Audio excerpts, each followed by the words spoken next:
नमस्कार बंधुरा R M village food YouTube चैनले सकलके स्वागत जानाई। बंधुरा रोजकार मतन आजकेও चले एसेছি একটা নতুন রেসিপি নিয়ে। বন্ধুরা আজ আমি বানিয়ে দেখাবো একটা আমের নাস্তা বা আমের পকোড়া। তোমরা কি কখনো আমের পকোড়া খেয়েছো? যারা খাওনি তারা আজকে এই রেসিপিটা বানিয়ে দেখতে পারো, খুবই সুন্দর টেস্ট লাগে। তবে বন্ধুরা চলো বেশি কথা না বাড়িয়ে ভিডিওটি শুরু করা যাক। চলে এসেছি রান্নাঘরেতে। তো আমের পকোড়াটি বানানোর জন্য আমি একটা আম নিয়ে নিয়েছি। তোমরা চাইলে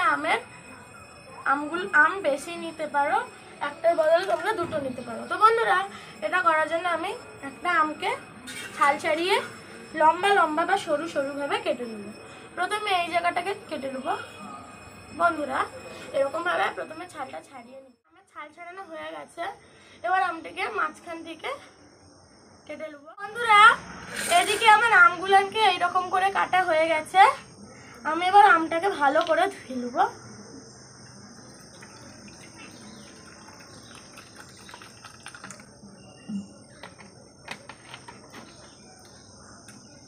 বন্ধুরা এদিকে দেখো আমার আমগুলোকে ধোয়া হয়ে গেছে। আমগুলোকে আমি এখন চাপা দিয়ে কিছুক্ষণ রেখে দেব। ততক্ষণের জন্য আমি একটা বাটার বানাবো। বাটার বানানোর জন্য আমি একটা পাত্র নিয়েছি, আর এদিকে আমি নিয়ে নিয়েছি হাফ বাটি আটা। তো এটাকে আমি 5 চামচ দেবো।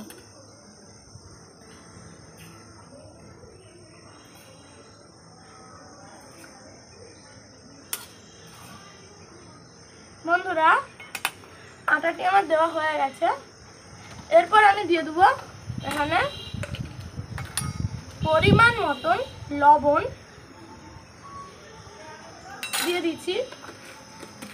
বন্ধুরা আমার লবণ দেওয়া হয়ে গেছে, ভালো করে মেখে নেব। এবার আমি অল্প জল দিয়ে দেবো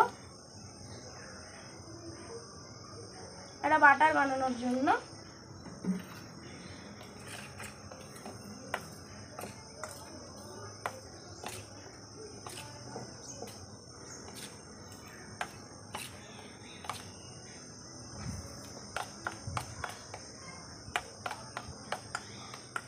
বন্ধুরা বাটারটা কিন্তু একদম পাতলা করলে চলবে না, অল্প মোটা করে দিতে হবে।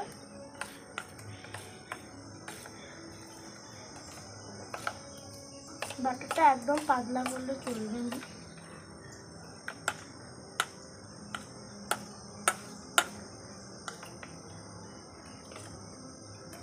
বন্ধুরা আমার একটু বেশি জল পড়ে গেছে, তার জন্য আমি আর 1 চামচ এখানে আটা দিয়ে দিচ্ছি। দিয়ে আরেকবার ভালো করে মিশিয়ে দিচ্ছি। দেখো বন্ধুরা এবার কিন্তু পরিমাণটা একদম ঠিকই আছে, একদম কোনো জায়গায় একটুও বেশি পাতলা নেই। দেখো বন্ধুরা, আর এদিকে আমি নিয়ে নিচ্ছি কর্নফ্লাওয়ার। বন্ধুরা এইবার আমি নিয়ে নেব যে কেটে রাখা আম। বন্ধুরা কেটে রাখা আমের জলগুলোকে ভালো করে ঝরিয়ে নেব। বন্ধুরা আমি আরেকটা পাত্র নিচ্ছি। এইবারে আমি এই যে দেখতে পাচ্ছ একটা আম রয়েছে, এই আমটাকে আমি অল্প পরিমাণ লঙ্কা গুঁড়ি এবং নুন দিয়ে মেখে নেব। অল্প পরিমাণ, এদিকে আমি অল্প পরিমাণ লঙ্কা গুঁড়ি দিয়ে দিচ্ছি, আর এদিকে দিয়ে দিচ্ছি অল্প পরিমাণ নুন।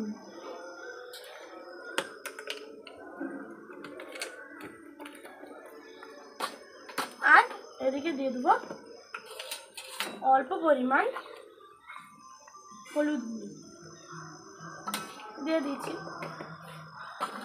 এবারে ভালো করে মাখিয়ে নেব।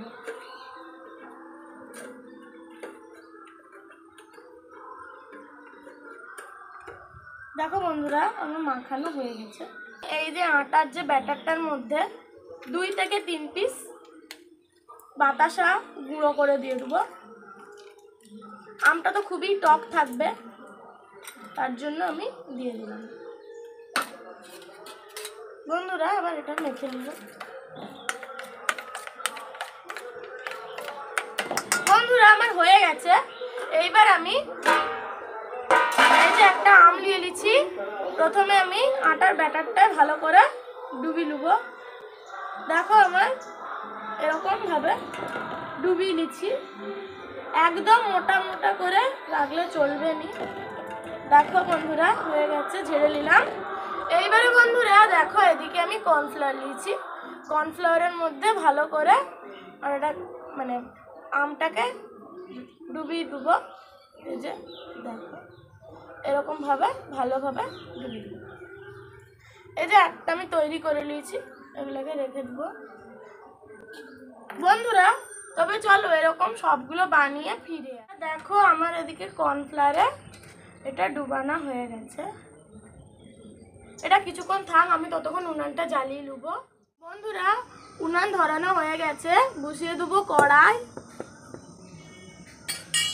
দিয়ে দেবো সাদা তেল। আমি সাদা তেল দিয়ে দিয়েছি। তেলটা গরম হয়ে যাক, তারপর আমি আবার ফিরে আসছি। বন্ধুরা তেল গরম হয়ে গেছে কিনা আমি একটা আম ছেড়ে দেখে নেব।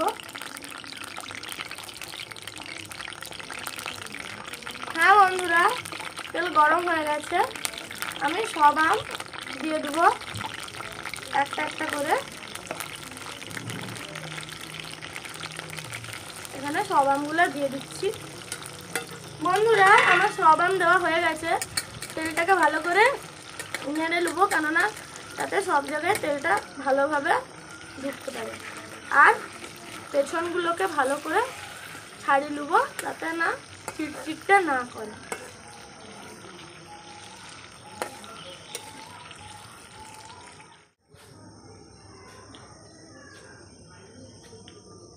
বন্ধুরা দেখো আমার আমের পকোড়াটি একদম তৈরি হয়ে গেছে, একদম তেলে ভরপুর হয়েছে। বন্ধুরা দেখো কত সুন্দর কুড়মুড় মুড়মুড় করছে। বন্ধুরা চলো আমি একবার খেয়ে দেখি এই পকোড়াটা।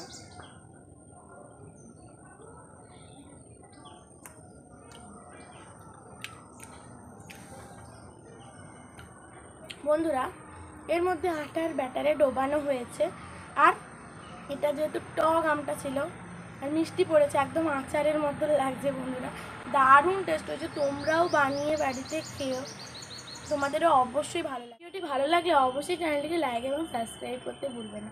বন্ধুরা আজকের এই ভিডিওটা এই পর্যন্ত, দেখাবে নতুন একটা ভিডিওতে। ধন্যবাদ।